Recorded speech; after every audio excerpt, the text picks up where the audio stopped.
Hotdog. So, yun o guys, no, good morning. Hindi na pala morning. Okay, so tatanungin natin si Papa tsaka si Nino Obet saan tayo magra-ride. Saan niyo po ba sa mag-bike? Okay, so yan, stretching muna tayo before tayo umuna mag-bike para hindi sila magka-sprain. Yupi. Okay, so yan, sinimula na po namin yung aming ride papuntang UP. So yan, dahil nga minsan lang magkaroon ng holiday, nilubos-lubosan namin yung time para makapag-bike.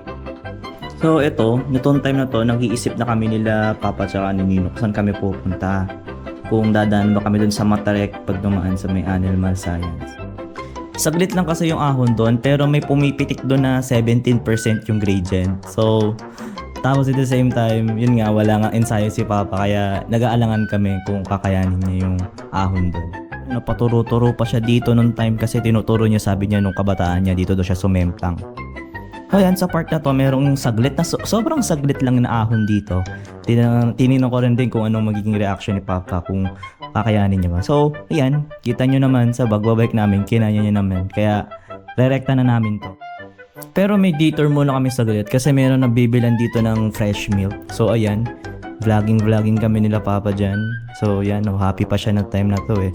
Nilibre kami ni Ninong Obet dito ng ng gatas. So yan guys, nilibre kami niyo ng Pero kasi yung isang drink lang eh. Ha? Pero yung isang drink lang. Hindi kami ng Kasi medyo gatas. marami-rami ka. Gatas. Hello kaya Ninong. Hello. Sarap. Okay, so nandito tayo sa exciting part, no? So kitang-kita niya, ninunanan ko na yung Obet kasi facing pa ako. Pero kita niyo sa dulo, ayun no, nangunguna si Papa. So, ayan, nakakatuwa nga. Tapos dahil nga nangunguna siya, hindi niya, alam niya naman yung tarik na pero yan. So, sinubong ko siyang habulin. Tignan natin kung anong mangyayari dito. Go Papa, kaya mo eh.